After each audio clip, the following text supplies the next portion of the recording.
Yo, what's going on? What's going on? It's Terrell, Hall of Fame, D-Line, tbkc, and all that sweet, beautiful, wonderful shh. Anyway, as I've always done, I try to take whatever request for a video that's put out there. And this particular one asked about depression. It was not a dog-related thing, but how did I deal with it? How do I deal with it? As I've mentioned, I dealt with it a little bit, but I'll tell you this from an experience standpoint, an education standpoint. There's no clear-cut answer, but it's many levels and many things to think about. First of all, with depression, it's a mindset. Sometimes that can be caused by chemical imbalances and different things like that. So you might want to check to make sure that you're all the way together chemically or hormones and all that good stuff. And I did have that issue for a second.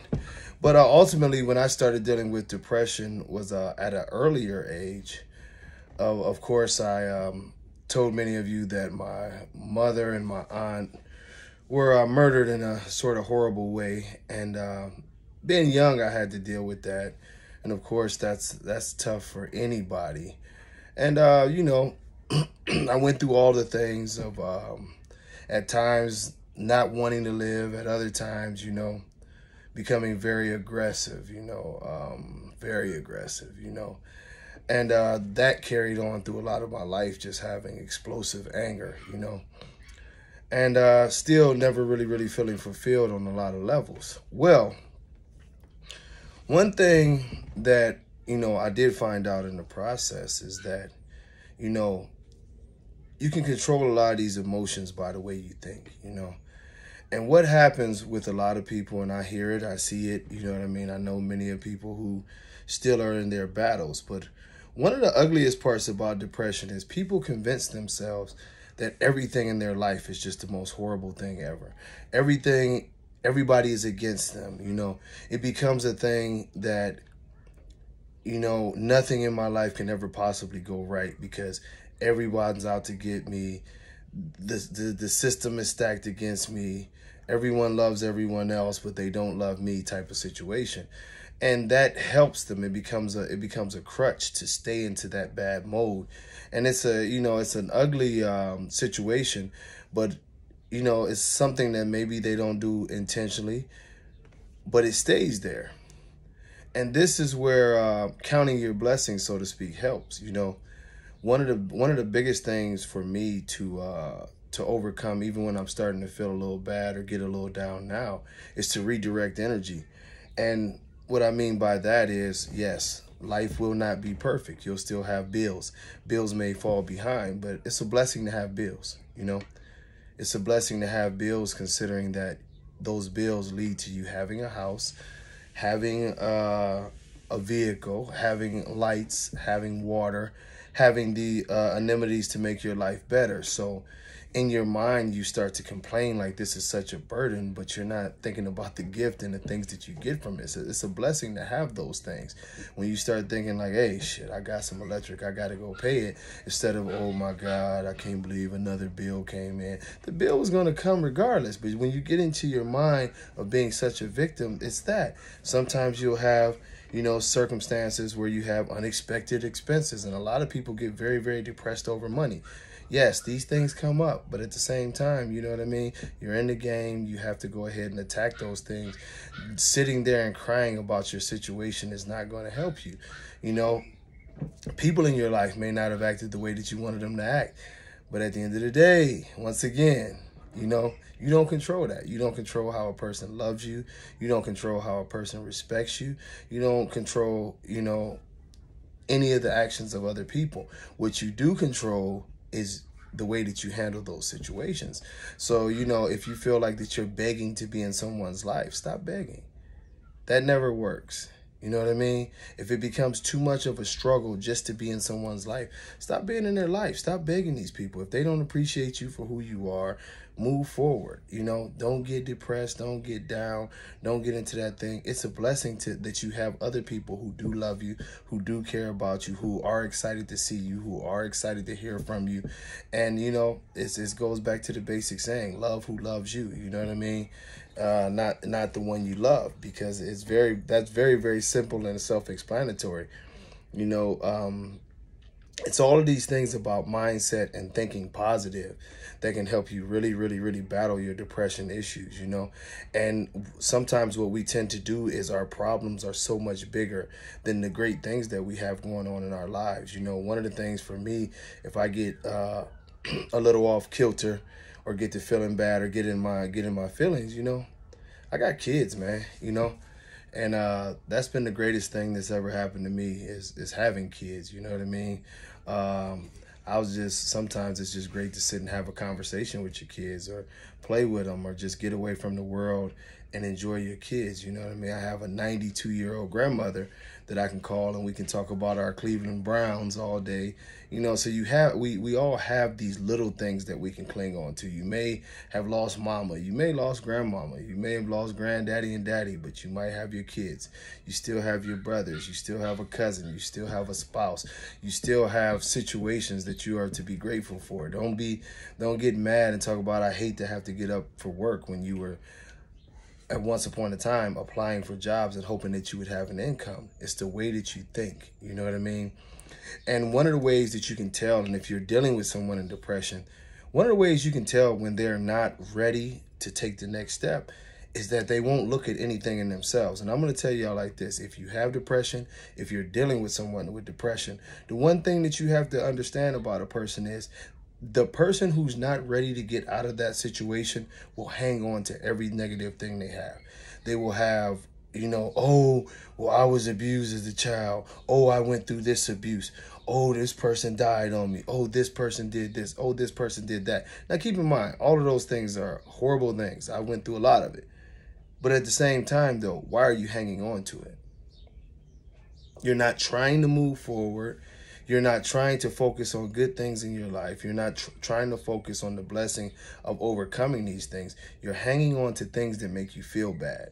So when that's your strong focus and they can't say anything positive, they can't talk about positive in life, then you'll notice that a lot of times it becomes the attacks of everybody and everything around them. It almost is to the point where they have a lust.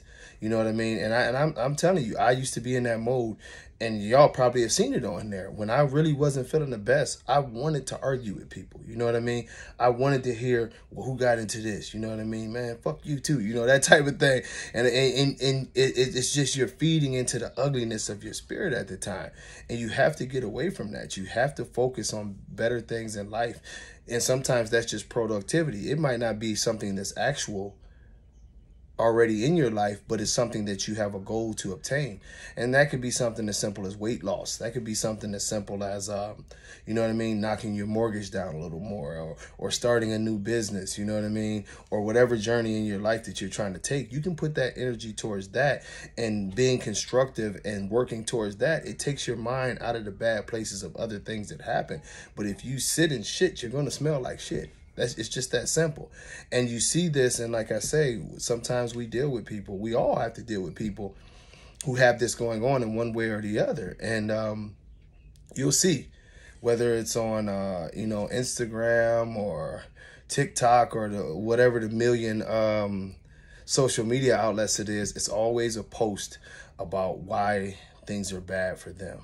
It's always a post about, you know, being broken. It's always a post about, you know, everybody should just let me heal. It's always these things that they're holding on to, the bad feelings, the anger. You never really see these posts about how great God is. You never see these posts about how great life is.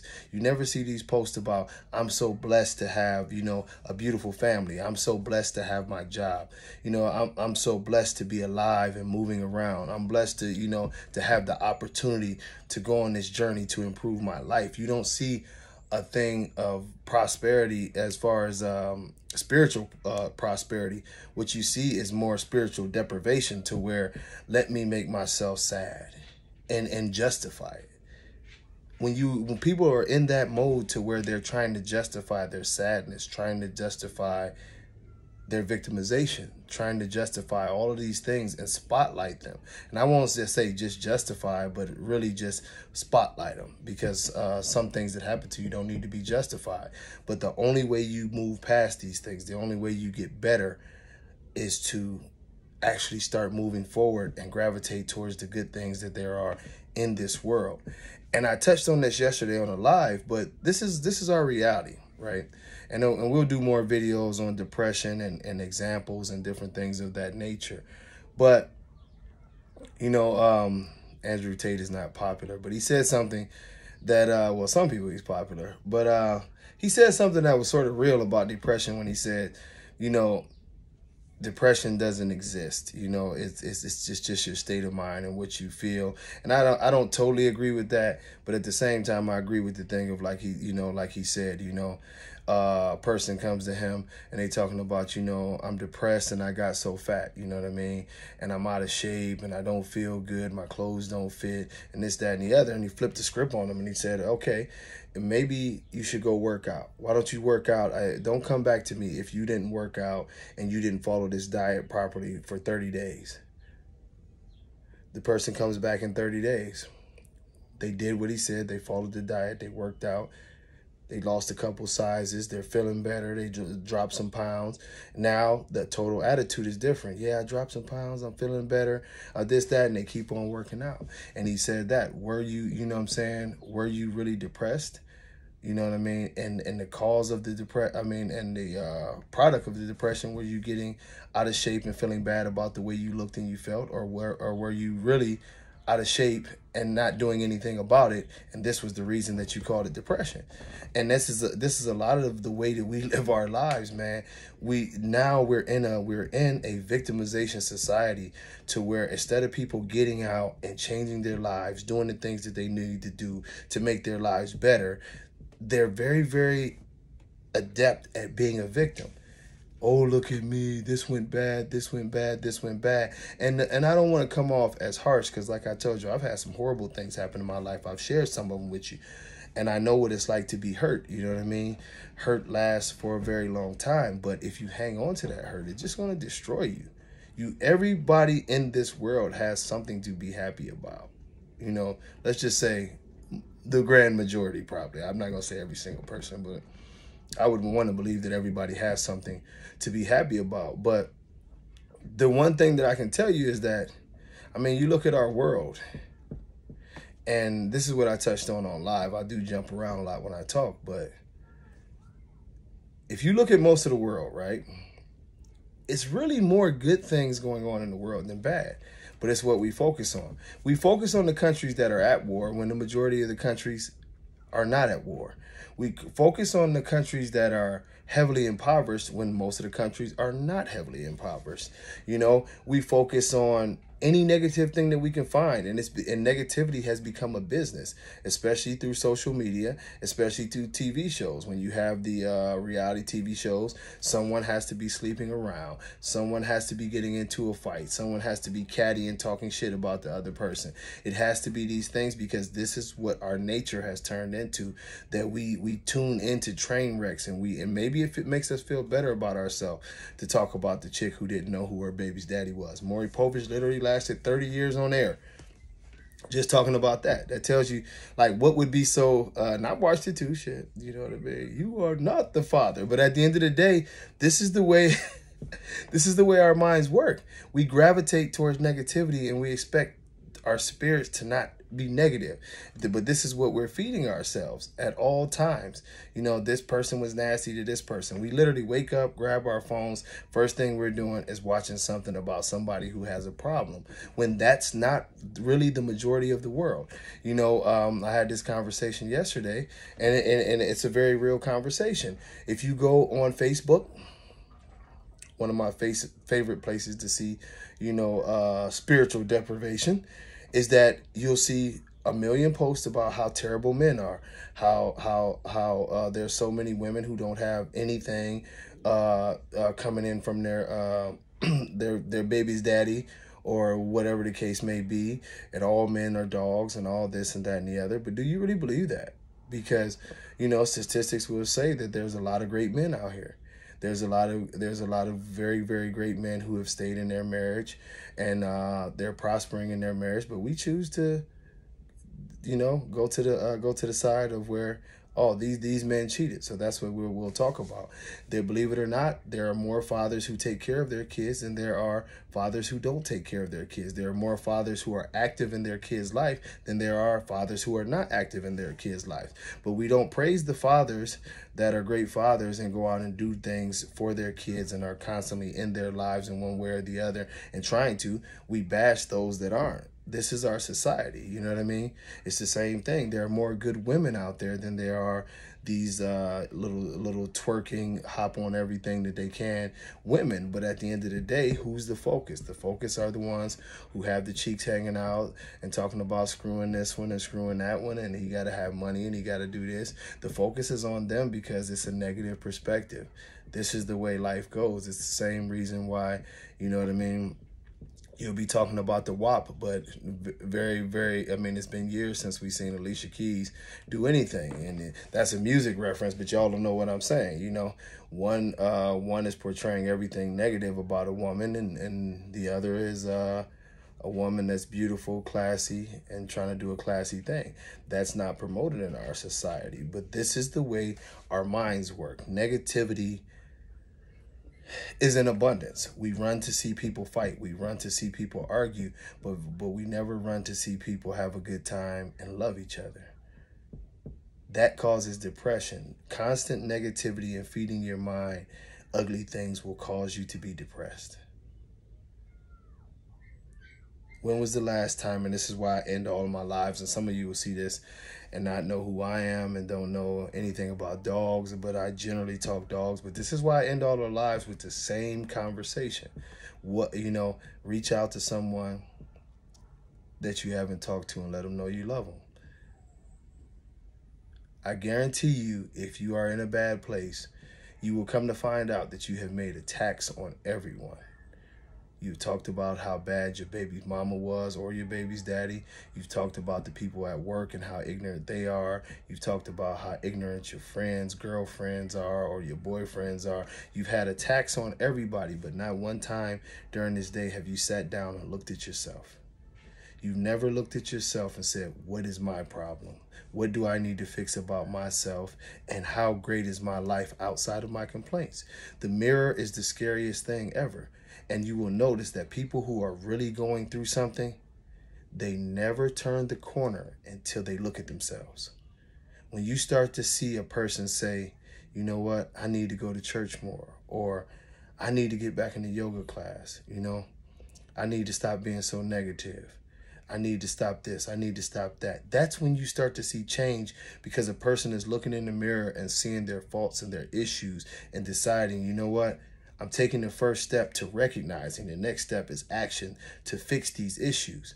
But when you see a person who never has anything negative to say about their own behavior, how can they have anything to fix? They're projecting onto everybody else and bringing more negativity in, meanwhile ignoring the negativity and the issues that's killing them inside. This is very, very counterproductive. If you are suffering from anything, if you feel like you're in a bad place, you should have a worksheet, so to speak, pros and cons of your life. Make a column and write everything that you feel like in your life is a positive thing. I don't give a damn what it is. If it's a Hershey bar, write it in, you know what I mean? I love eating my little candy. It's small, but it's a step. You know, I love my wife. She ain't bad. I love my kids. Not I love my kids, but they get on my damn nerves with their bad grades. But I love my kids. I'm blessed to have my kids. I'm blessed to have my brother or my sister, you know. Although this house costs way too much, I'm blessed to have a home over my head and not be sleeping under a bridge.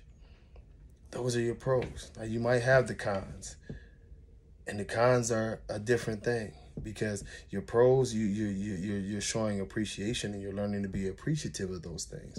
Your cons, you're addressing head on. You know, I'm temperamental. You know, I don't work hard enough. I don't stay focused enough. You know, I'm a procrastinator.